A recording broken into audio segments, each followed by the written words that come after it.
So every magician should probably have a little bit of coin magic in their repertoire. Most people who are into magic, one of the very first things they ever learned was a coin trick. More than likely, one of the very first tricks you learned was how to vanish a coin. And one of the various ways to perform that illusion.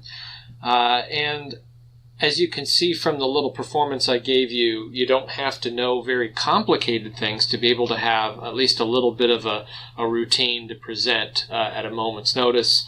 And we're just going to talk a little bit about the very most simple techniques that you can kind of string together, thread together to give yourself a little bit of a routine, a little bit of a magic moment that has a sequence to it, rather than just one coin trick, that one coin vanish that you learned perhaps as a kid, but kind of stringing things along to give you a little bit more to work with.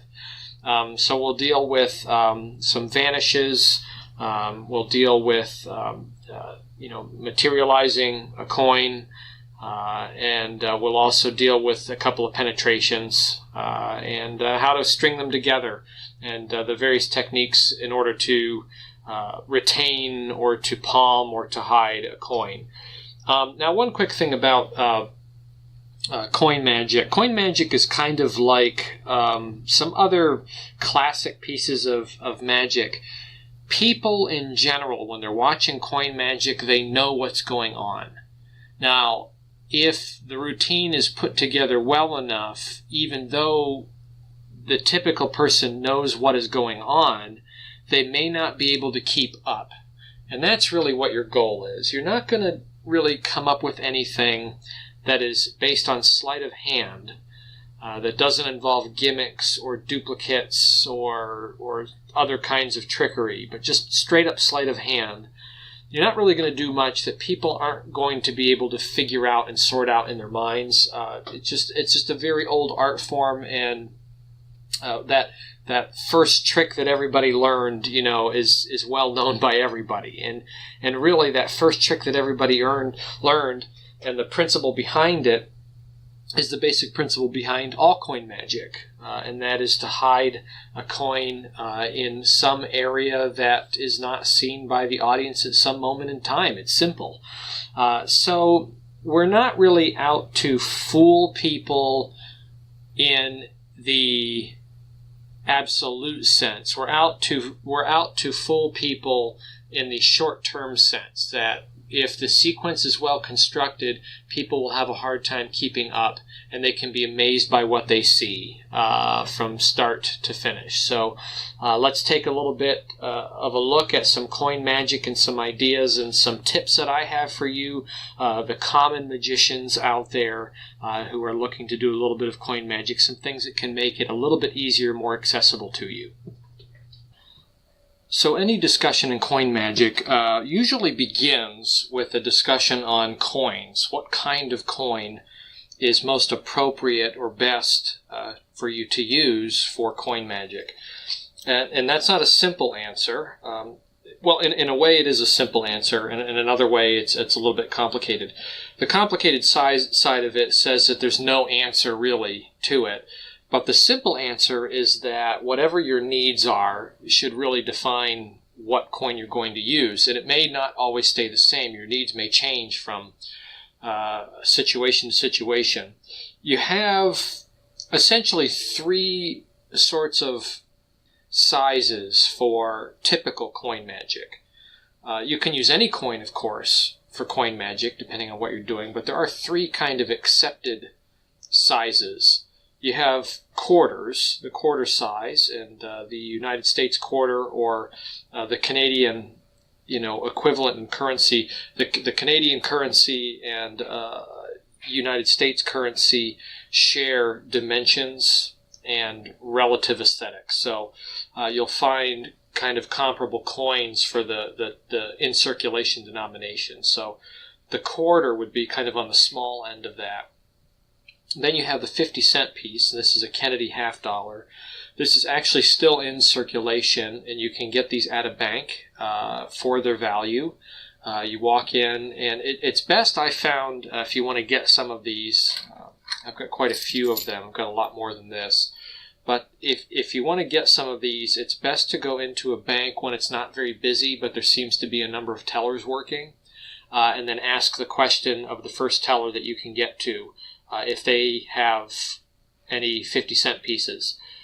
The reason why you want to go in when it's not very busy is because a teller will typically only tell you what they have in their drawer, and they won't share information from desk to desk. So if they're not busy, you'll be more likely able to go from one teller to another teller and ask the same question to see if you run into any of these.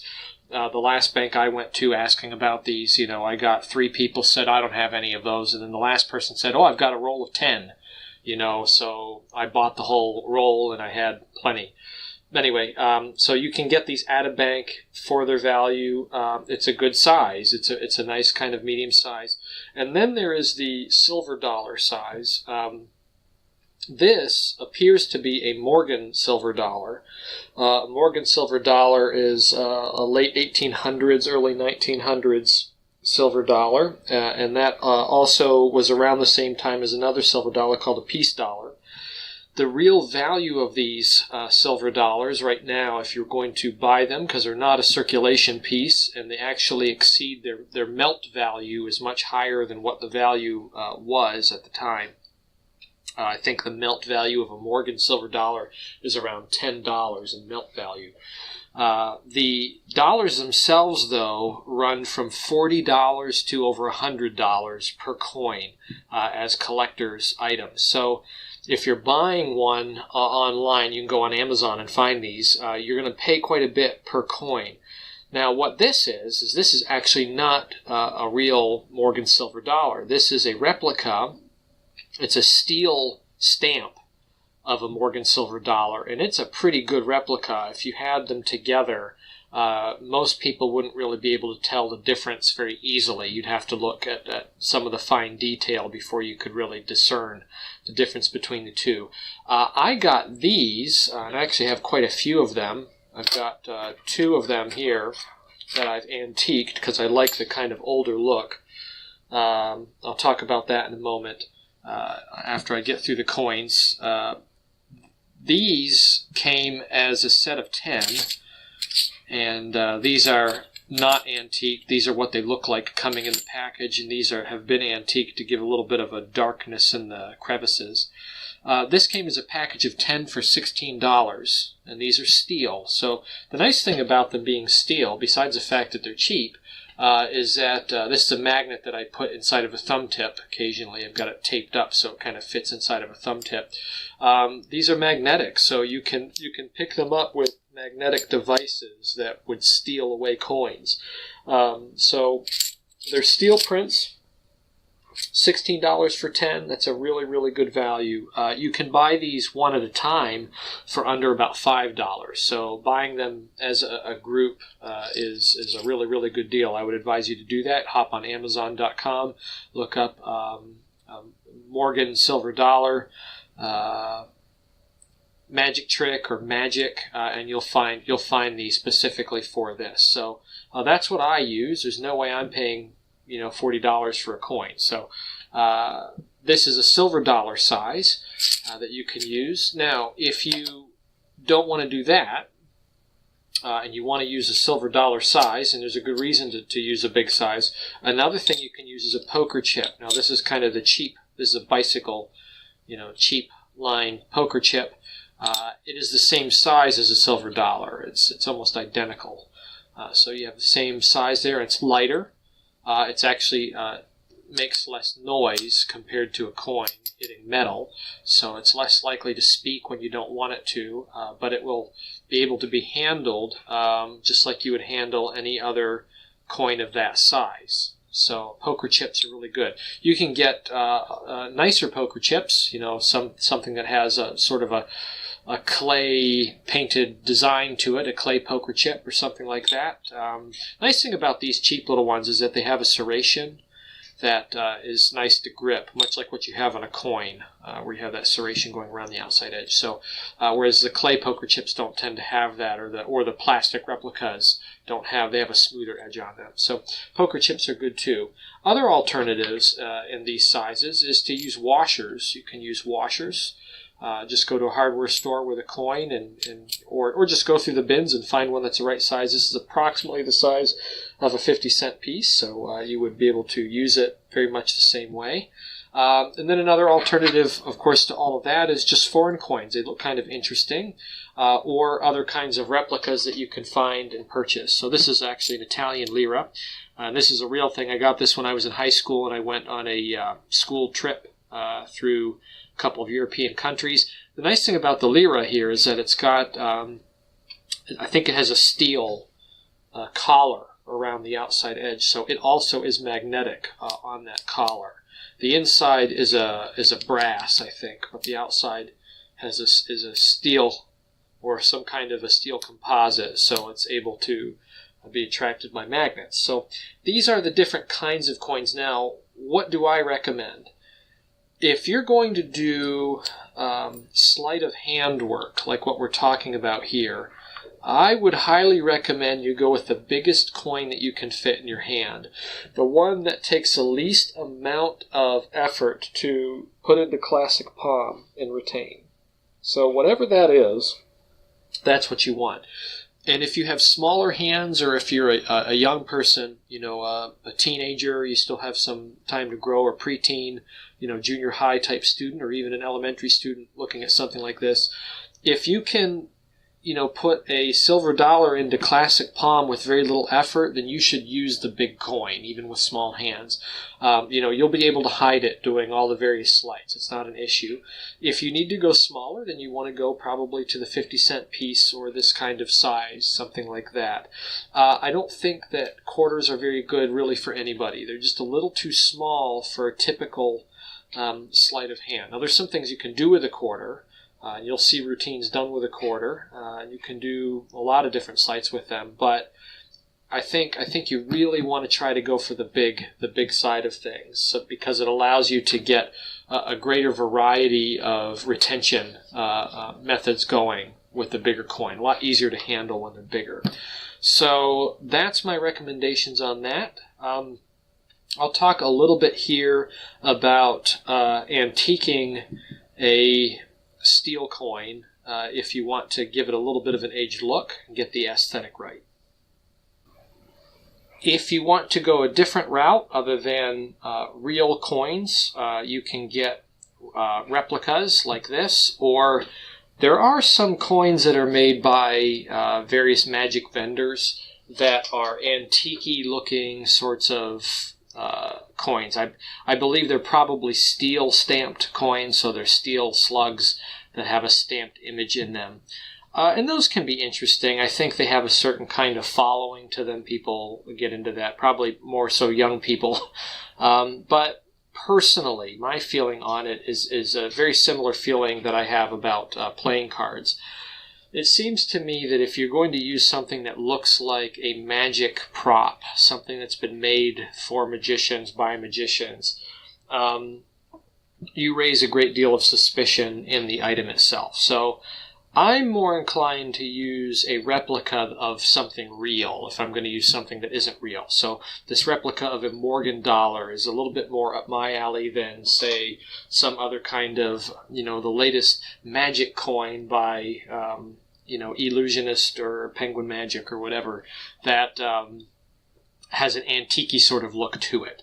Now, if you want to get that antique-y look with a steel slug, with a steel copy, what I did was I used a chemical process to antique it, and the good old United States of America, where we love our guns and our firearms, or some of us do anyway, I just used some bluing. This is gun bluing. It's used for firearms, and it turns steel into a black finish. And what that does is it lifts the carbon from the steel to the surface and gives a bit of a protective layer on it, turns it sort of a flat black. and that will prevent the steel from rusting under normal conditions and proper care. It will be less likely to rust. So what I did is I applied some bluing to this coin, and it turned it black, turned it to a flat black. And then I took a Scotch-Brite pad, and this is very corrosive stuff. This is a concoction of acids that work on steel in that way. And then I took a green Scotch-Brite pad, so a really corrosive, or coarse rather, cleaning pad, and I scrubbed it on both sides to bring the steel shine back out, get rid of that top layer of black. And it just left the black inside the crevices there. And then I took a jewelry cloth and I just buffed off both sides of it to get a little bit of the shine back out. So I did this with 2 of my 10. So these are what they look like originally. It's probably not a lot of difference. These have a little bit of kind of grime in between them as they come. But this, I think, really kind of made it look a little bit more realistic, a little bit more antiqued. So I did that with a couple of these so that I would have one to use and then a duplicate. Now, the neat thing about doing this, too, is that because it appears to be a rare coin, the concept of having a duplicate, if you're doing a one-coin routine, seems unlikely. So you can get away a little bit more easily using a duplicate if you're using a coin like this. Again, if you're using one of those magic, antique-looking replica-type coins that's made for magic, then it's a prop. This doesn't look like a prop. It looks like an antique coin. So, use every advantage you can in your presentation. Now, again, I said it's the same way I feel about cards, right? Cards, I prefer to use playing cards that have a classic sort of back design on them and are not really flashy and weird looking, or appear to be magic apparatus. When you get into cards that have interesting designs on them that look to be clock faces and something that could indicate suits and numbers and all kinds of things like that, certain kinds of markings, or they have a design on them that is non-symmetrical, that is just a giveaway that the cards could be anything in the setting of a card trick. They could be gimmicked to high heaven, and everyone should expect some magical things to happen if that's the case. So I feel the same way about coins as I do about cards. I'd rather that they look authentic and real, and if they're an antique, it looks like a real antique, not something else. So that's the discussion on what kinds of coins to use. Go big. Try to get the one that you can classic palm easily. For these kinds of one-coin routine sorts of sleights and that kind of situation. Use other coins for other kinds of things. That's fine. You can use any kind of denomination for all kinds of different tricks. But for the sleight of hand stuff, I recommend you go big.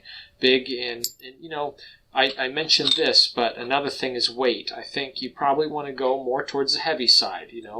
The light poker chip has some disadvantages to it, whereas where you have something that has weight to it, it's actually a lot easier to control when there's weight there. You know that it's not going to fall out of your hand when you don't want it to. Less likely anyway.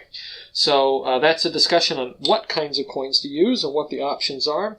Next we'll get into some basic sleights and basic concepts of simple coin magic. Coin magic is built on essentially 2 very basic principles. Now, I know there's probably more if you really think about it, but I'm going to really boil this down to just 2 basic principles. The first one is the concept of hiding the coin in a covert area within the hands and moving that around when necessary.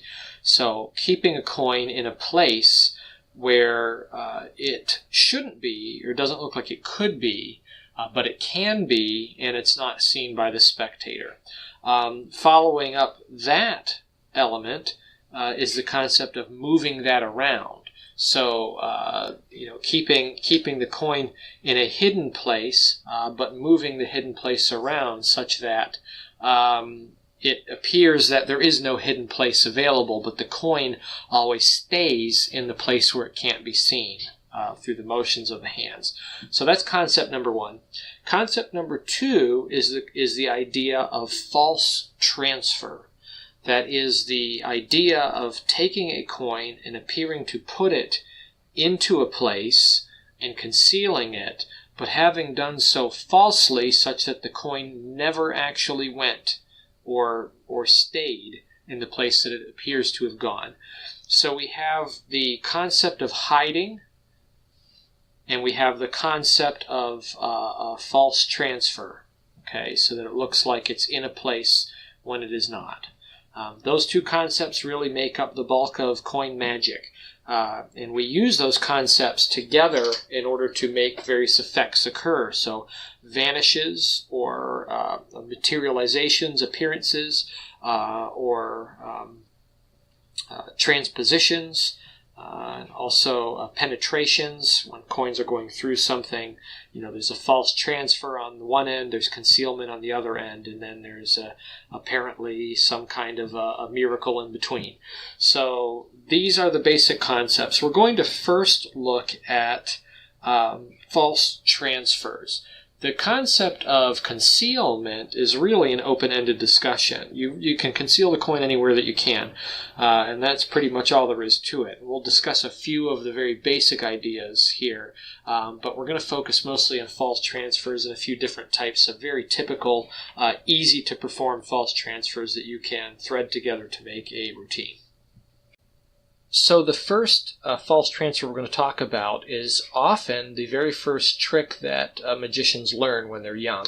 And it is a coin vanish that is based on what's called a French drop, a type of false transfer where a coin appears to go from one place to another, but it actually is not. It's being retained. The French drop looks something like this. It is held between the fingers, like so, and then it apparently is picked up by the opposite hand. And then what happens is the coin appears to vanish. So that's the concept of the French drop. Now what really happened here is that the coin was retained, and then I dropped it here below my hand on the mat because of the angle of the camera right here. A real French drop would be performed more so like this, and you'll see from this very high angle what's happening. The coin would be apparently taken by the taking hand. Then the taking hand would go away, and the coin would be left behind in the giving hand. Okay, so one way that this can be done is that it's taken, and then the hand sort of turns over, and the coin goes into finger palm. And as a youngster, I was actually taught to give direction to the coin by taking it and then pointing to it with the retaining hand as it goes away. So that may be good form, may be bad form. I know some people would say, well, you should never do that. You should just keep the most natural figure going on here and don't draw attention to it. Opinions in coin manipulation and magic are like elbows. Everybody's got two. So there are a lot of opinions out there about what is proper, what is not proper. For me, it seems that almost all of the advice you hear out there is good advice at some point. But most advice you hear on a lot of these things is probably not good advice all of the time. So there are times when drawing attention in such a way by doing something like that may be very bad form. It may be counterproductive. There are other times when doing something like that may be completely appropriate. So you just kind of have to do this in the mirror until all of a sudden it looks magical to you. And if it starts to look magical to you in practice in front of a mirror, then you probably have the right subtlety down. So that's a little bit of a tip for you. So the French drop. I'll show this to you in another angle here in a moment, but one more time. The coin is held. It can be held this way. It can also be held head on like that. Some people prefer to do their drop like that, where it's taken away. And then it's held back behind in the retaining hand. The hand, again, is turned over. Usually the coin typically goes to a finger palm, and then it is held and concealed in that way while the coin is being vanished or something done with it in such a way that it doesn't really need to be there or shouldn't be there. The French drop. Let's take a look at this from another angle. So this is the French drop at the appropriate angle. It would look something like this. And once the transposition has been made, the hand retaining the coin can really just drop down to the side as it has vanished. So once more, it looks like this. And it looks like the coin's been taken. There are different ways to apparently hold the coin too. The coin does not have to appear to be taken into a fist. The coin could appear to be taken into a pinch sort of handling as well. So as if I'm holding the coin between my thumb and my fingers. And if I was doing that for real, right, it would look something like that where I'm holding the coin. That's also a way to take the coin from the French drop position. You can appear to hold it in your hands like that and then vanish it or do whatever you're going to do with it. So that's the French drop. Again, either just taking it or taking it with a little bit of a directional point to kind of misdirect or to push attention away from can be appropriate in some situations. So the French drop, very, very good. We call it an elementary false transfer, but the fact of the matter is that the French drop is something that you learn because it's easy when you're young, but you use it the rest of your life. It is a very, very deceptive false transfer. The next false transfer we're going to look at is the retention pass. A retention pass is where the coin appears to be placed into the hand in some manner. It would look like this for real, when in fact the coin is being retained in the giving hand. So retention pass would look something like this. I'm not sure how clean that came off in this weird angle here, but one more time, the coin apparently goes into the hand like that, and it is taken. Now, there's a lot of scuttlebutt about how to do this and what it should look like. It should just look real. I mean, I don't know what else to tell you. You get it to look real and you're good to go. But a couple of tips on this. One of them being you want to hold it at the beginning so it appears that you're holding it way out at the tips, that the tip or the edge of the tips of the fingers and the edge of the coin. And the way that can be done such that you have a lot of control is if your thumb is actually holding on to a pretty deep margin on the coin. So from the tips of the fingers in the front 3 or 4 fingers, it looks like you're holding on by a little bit so that it must be staying there, when in fact I have a lot of control with my thumb to pull it back when I close my hand. Okay, so you don't want to stay here and make a deal out of it. You want to have a fluid motion and set it in there and then go south with the coin. But that is the retention pass in a nutshell. It can go this way. You can put it into your hand apparently this way, right, where you're taking it fingertip to fingertip over here. Any way that you can get it concealed behind fingers or palms is good. And then you just take the coin back into the hand by pushing the fingers forward and walking it back into finger palm. So that's it. The retention pass is a very, very good false transfer.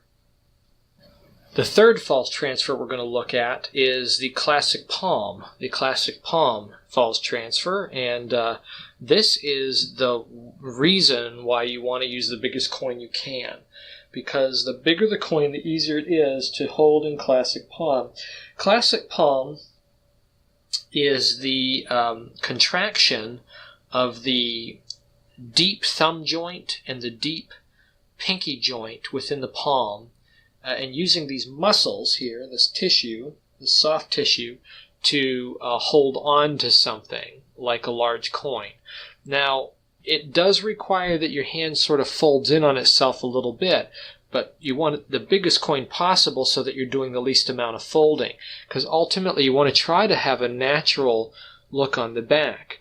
Now, some people will talk about the pinky. If the pinky looks like it's pushing in, that starts to become a giveaway that you are doing some kind of palm. When it looks like the pinky is starting to move forward from this joint pushing in. Ultimately, there's no way to get around that. You're going to have a little bit of that. And, I'm sure people will look at my performance and say that I'm giving away a tell in the way I hold a coin. Everybody does that. There's no way to get rid of all of that. No amount of practice or technique will get you there. The key is to minimize it and just try to be mindful of it. You don't want your finger to jut out like this, like you're trying to compensate, and you don't want it to disappear underneath the other fingers if you can manage it. You just want to try to get it such that the hand looks fairly natural as you turn it over and you can still see all the fingers, and they just start to have a natural curve to them. And the thumb can still be seen in this particular kind of retention, this classic palm.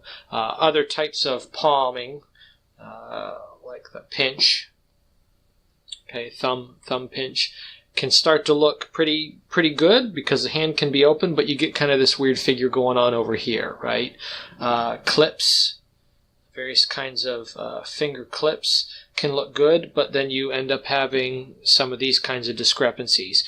The classic palm is probably the most natural looking palm because the hand does not appear to be doing anything really unusual. It just looks like a natural hand. That's what a hand looks like when you turn it over.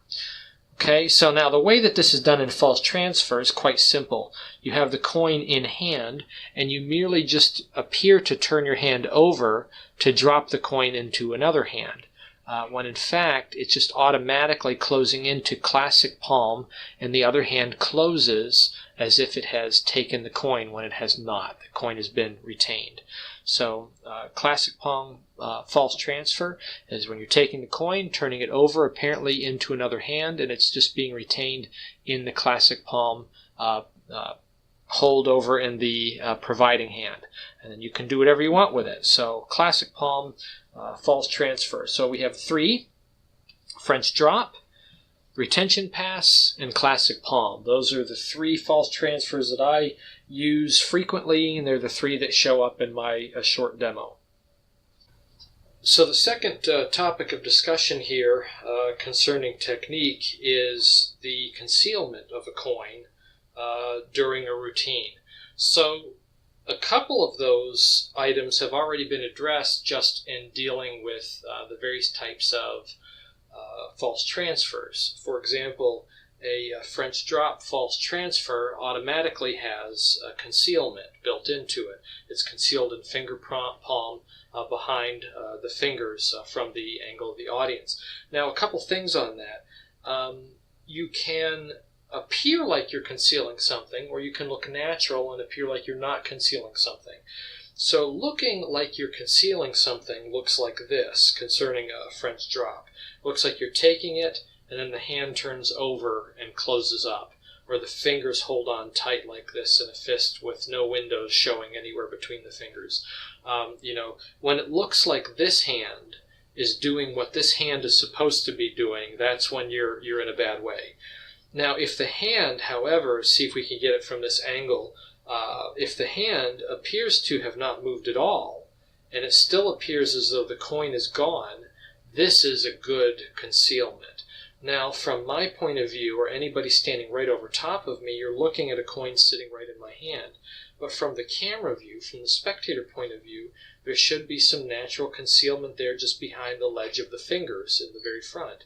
And the coin is not going to be seen or noticed sitting in this place. This is good concealment because it doesn't look like I'm trying to hide anything. Even though I have thought out about my angles and I'm aware of what can be seen and what cannot be seen. So concealment should be just the very basics that are necessary in a moment. And then I can very slowly relax my hand down and move on with my routine, knowing that the heat is somewhat off of this hand. Now, that's concealment in a nutshell. You want to conceal things such that it doesn't look like you would be or could be. So classic palm false transfer automatically has the appearance of it not being possible because my hands don't appear to be holding anything. My fingers don't seem to be working to grip anything at this point, yet I'm holding a coin in my hand. the retention pass kind of situation, right? Where I go into finger palm, it has a very similar kind of natural look to it. In fact, the neat thing about finger palm is that you can even show the palm of your hand as being empty. I don't think I did this on the routine anywhere, but you can do some kind of a false transfer, go into finger palm, and you can even put the palm of your hand right at the spectator as attention is being drawn to some other location, and it looks like the hands are empty because the coin is being concealed in the fingers in such a manner that looks very risky. It's not. It looks very risky and very natural up here just in the roof of the hand. Okay, so concealment is whatever the least amount of cover you can get that does not look suspicious. And really there's all kinds of ways that you can conceive of that. Another way to think about concealment, as I said in the introduction on this a while back, was that concealment is something that should move around quite a bit in a routine. If I'm just vanishing a coin, I only have one moment here to be concealed, and the coin is gone. And if this is the end of my trick, I'm really dirty because I'm concealing a coin right now. This is why it's the first trick that young magicians learn, and it's usually when they give up on coin magic because they get it to look really good and they still get caught out dirty, and they don't know what to do with it after that. In a routine, you're going to move around your concealment such that you never are stuck in one particular place where you can get called out. And oftentimes in a routine, you'll end with everything being clean because the coin will be back in some way. So if you're going to make the coin vanish, don't let that be the end of the trick. Make sure that it comes back, in some manner, so that you can end clean or move on to some other phase. The concealment should move. It should not stay static. Now, a couple ways to think about this. If I take the coin in the French drop kind of method, I can conceal the coin behind the hand of focus. And in the routine, we'll get into what happened there. The way I did that is I took the coin and then I put it directly underneath the hand, and then I held it in place with just one finger. So it gives kind of an open-looking view as I'm rubbing the palm of my hand. The coin appears to vanish, but I'm still holding it here. Now on the video what I did is I then closed my fingers around it and I just turned my hand over on top of it, and then I started to rub my hands together. So I've gone from concealment here to concealment here to here, and then out to here, and I'm still in concealment right now. The coin is in my hand, even though my hand looks wide open, and it doesn't look like I could be holding anything. I am retaining the coin directly in my palm. Anybody standing right over top of me would see that I'm holding a coin here, but this is the appearance of empty hands, and that's how concealment should be conceived of.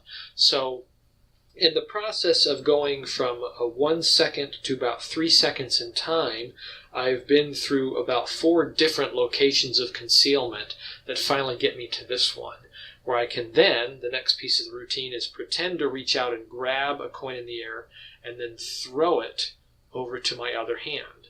And then I can close it. And even when I bring my hand forward, if I get that slight glint, that even adds to the illusion that the coin materialized in my hand, and then there it is.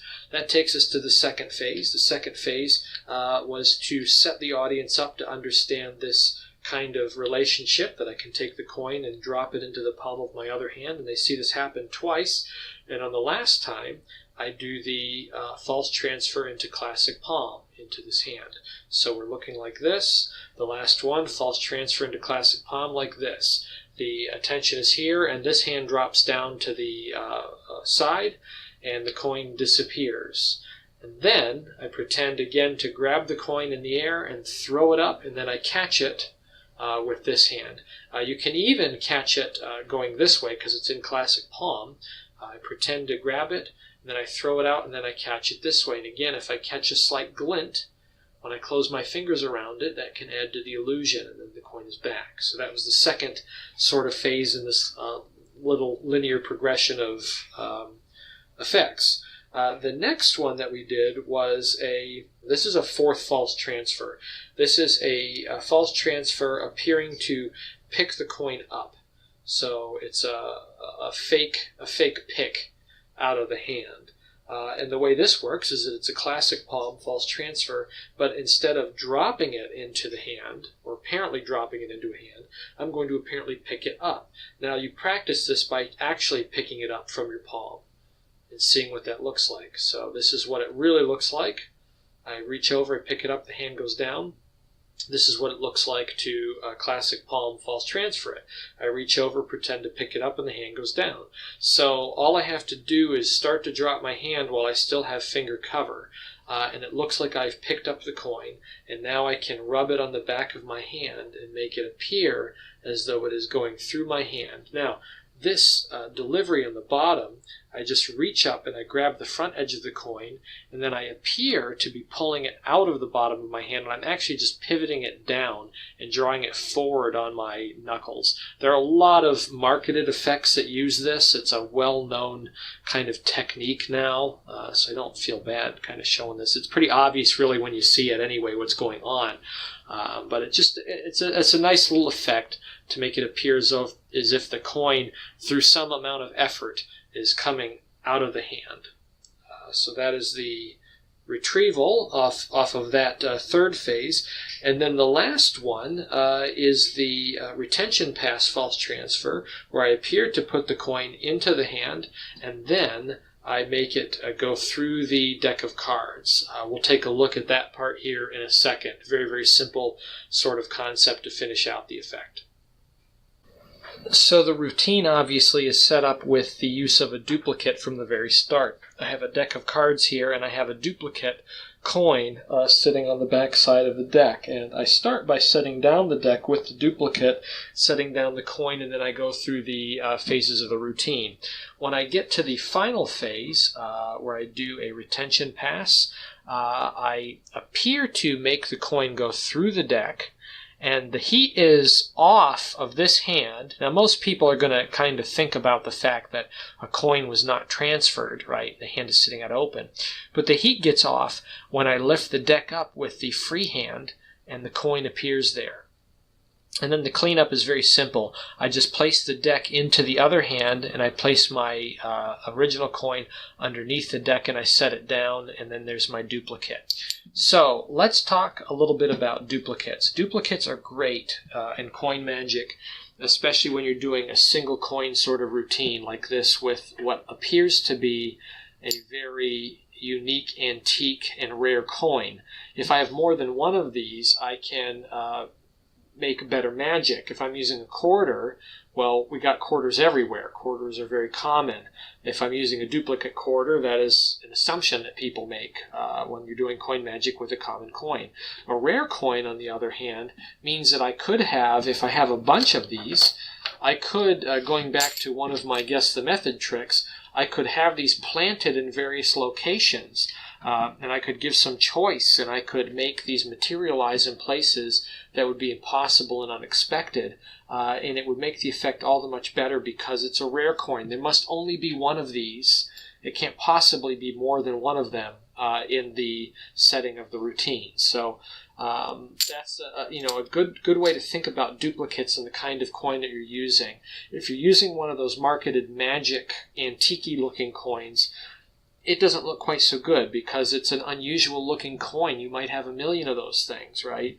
This is something that looks legitimate and real, and I can get 10 of them for $16. So it's just a good philosophical way to think about it, I think, when you're dealing with coin magic and using duplicates. Try to make it look as though the likelihood of a duplicate is very unlikely, such that the magic can look all the better when you actually do use a duplicate coin. So that is my really simple, humble take on a coin routine that I think you could practice with very little aggressive effort anyway. It would take just a few hours of attention to a few points of detail and some practice in front of a mirror. And you could do this in front of people, go through a chain of very simple effects using very simple techniques, and it would look good. I think even to practice magicians would consider it a good performance. So anyway, there it is, coin magic for the common magician, a single type coin routine using basic principles. So good luck with that, and I wish you happy magicking.